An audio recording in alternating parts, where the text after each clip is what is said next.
you're stuck with what to do after your sociology degree, then you're in the right place. In today's video, I'm going to be sharing career ideas and options for sociology students, how much they earn, and also sharing my own starting salary as a sociology graduate in UX design / product design.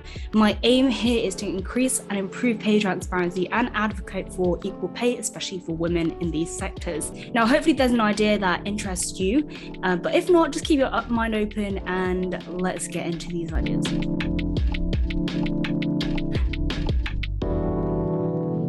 So I'm going to be going through social science related roles, related fields, and also non-related fields. So firstly, let's talk about social science related roles. Firstly, I have social researchers, and let's give a quick description of what you'll be doing. As a social researcher, you'll be planning, designing, conducting, and managing social research projects, reporting on findings in order to shape policy or to examine the effectiveness of existing policies. You'll be using skills like quantitative and qualitative research methods, which you'll definitely be doing in sociology, testing theories, fulfilling research briefs for clients, and so on and so forth. You can work in sectors such as civil service, to tech, to media, as all sectors need researchers and data to improve their work on. So as a starting salary, you can expect to be paid between 20,000 to 27,000, and director level and above, just so you can see that the range is about like 70,000 plus. So this really varies depending on obviously which sector you're in and what level you're at. So just take these with a pinch of salt, but this is just to give you a ballpark idea of how much you could be paid. The next social science related career path I have for you is an academic / professor, lecturer, etc. Academics generally work at educational institutions, so schools, colleges, universities. If you're going to university, you'll definitely have come into contact with a lot of academics, your researchers, your lecturers, assistants, etc. There are roles such as graduate researcher, assistant, research fellow, professor, etc. And the role will require teaching, research, marking work, interacting with students, helping them, what you might expect like a teacher to do. Traditionally, the entry point to these kind of roles is a research assistant, and as you can see from the table on the screen now, you can be paid between 30,000 to 90,000 depending on your role and where you are at. So it's a good idea to research like what kind of universities pay what roles, and for what levels, just to get a good idea. And my third idea for a social science related role is, of course, a social worker. Social workers provide information, advice, and support to those who need it, for those who are socially excluded or experiencing some sort of crises, work with vulnerable groups such as children, people with disabilities, elderly people, etc. And your work will include things like training, giving evidence in court if you work in areas or encounter situations where you might need to do this, and also liaising with community members and other public services. You'll actually really enjoy this if you enjoy seeing a direct impact and positive impact of your work. However, if you want to do this, you'll need to have a specific social worker degree. So if you're doing sociology, you can either switch to this during your degree or do a master's or further study, something like that. And as a salary, the average salary is between 35,000 to 45,000 plus. So of course, depends on your seniority level, your field, etc., where you're working. And you'll usually be working with the council, so that's something to bear in mind as well. The last idea for this section is government roles. Now, this is very general, but from research to policy work, there are lots of jobs within the government for sociology graduates, and social science graduates are actually in very high demand in those areas because you have loads of skills like research, thinking outside the box, policy, which you definitely cover in sociology degrees as well. So definitely check out your local government's website to find out what vacancies they have going on.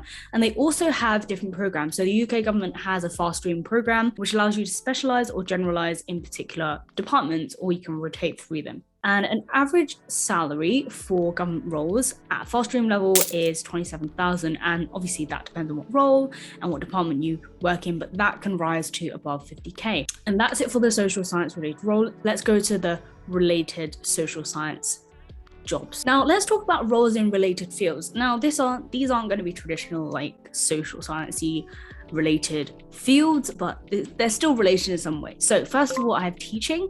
I'm sure you already have a good idea of what teachers do. You'll be, having a direct and positive impact on the students who you are nurturing, creatively, educationally, personally as well. And it really depends on whether you want to teach at secondary school level or primary school level, collegiate level, any of that. But yeah, it really varies according to where you work and who you're working for as well. But of course, if you want to be a teacher, you need to do the PGCE, and that will, be further education as well.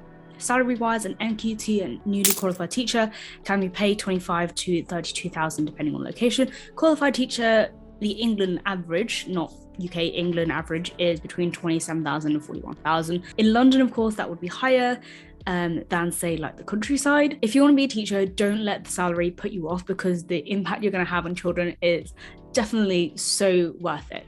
Now, the second related field that I have for you for sociology graduates is a counsellor, psychotherapist, that kind of stuff.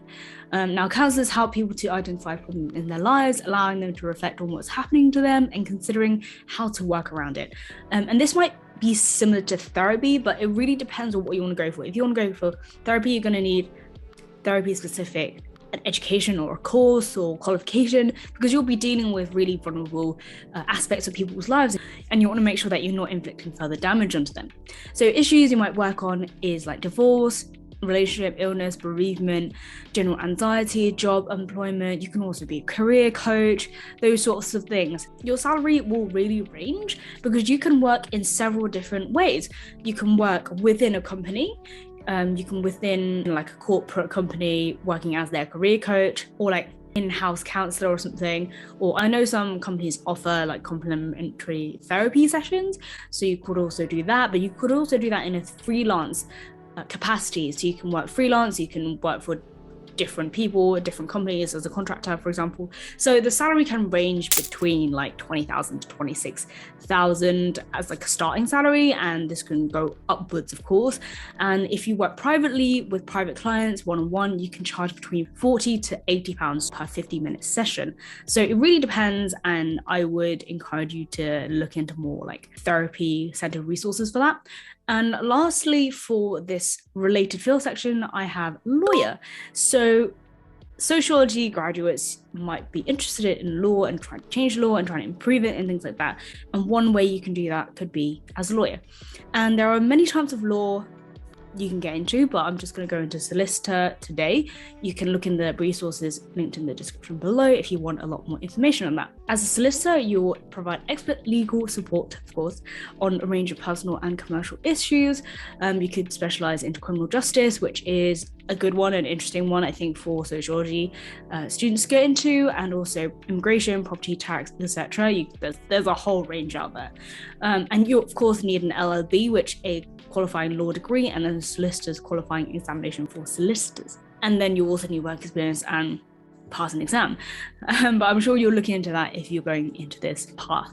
And a starting salary for lawyers depends on where you work, but it really ranges between 27,000 and 90,000, and that's a huge range. So really depending on what you do, and of course you'll earn more if you work in commerce than on personal law. So for this last section, let's talk about non-related fields and also my salary. So first of all, let's talk about what I do, which is UX design / product design.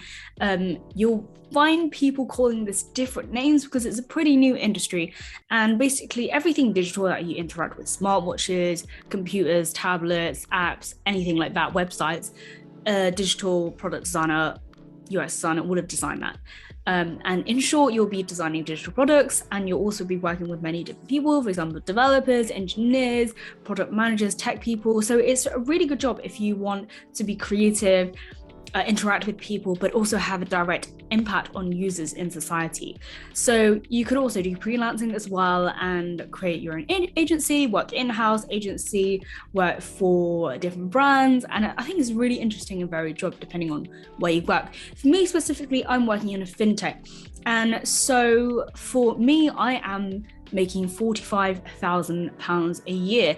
Now, this is a little bit higher than average, because I'm working in a fintech, and also because I have had previous experience, real life work experience. So if you're trying to get into UX, I would highly recommend you go the internship route. You could also do a boot camp, but a lot of times you will end up with the same sort of portfolio and experience as everyone else. But with an internship, you get real life experience, real life projects that you can share for your upcoming roles. And that's how I landed this one. And according to Glassdoor, the UX designer makes on average in the UK £39,540. Of course, this varies according to what kind of company you work at, where you work as well. But honestly, the industry is really booming right now. So if you want to get into UX design, let me know. If you have any questions, I'll be happy to answer. And if you're interested at all, I was paid £18,000 per year in my internship, which isn't very much, but it was an internship, so I was very grateful to be paid nonetheless. Next non-related field I have is marketing/PR. As a marketing executive, you'll drive profit and promote products and services through coordinated marketing campaigns through social media, traditional media, all that fun stuff. And you'll be doing, advertising, public relations, distributing sponsorships and things like that. And you'll also oversee the marketing budget. And this is really interesting because as with social researchers, virtually every single company out there needs a marketer. So find something that interests you, find a industry that interests you, and go and seek some marketing experience and qualification, for example, the Google certificate, which is really good if you're looking to get into marketing. And a salary can go anywhere from a starting salary of 18,000 to a senior marketing executive and above, which is like 90,000 plus. So it really ranges depending on where you work again. And the next idea I have is sales.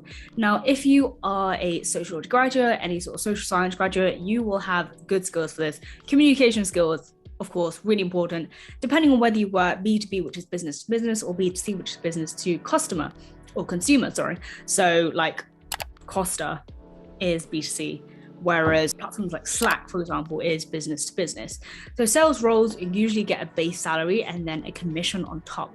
So a base starting salary for like a graduate would be around like 20 to 30,000 plus commissions and bonuses, which could be around £1,000 upwards, depending on your seniority level and what kind of sale you're making. A B2B would have a high commission because the value of your transaction is a lot more. So it really depends, and you'll need to be good at building relationships, listening to customer needs, presenting well, creating briefs and proposals. So you get to be creative as well as interacting with a lot of people. If you want more careers for sociology students, definitely check out this video where I dive more into stats and roles as to how many sociology graduates actually get a job, how many social sciences get a job, and how many are unemployed. If you want to know stats and numbers, I highly suggest you watch this video. But other than that, let me know if you have any questions, and I hope you enjoyed it, and I will see you in the next one. Bye!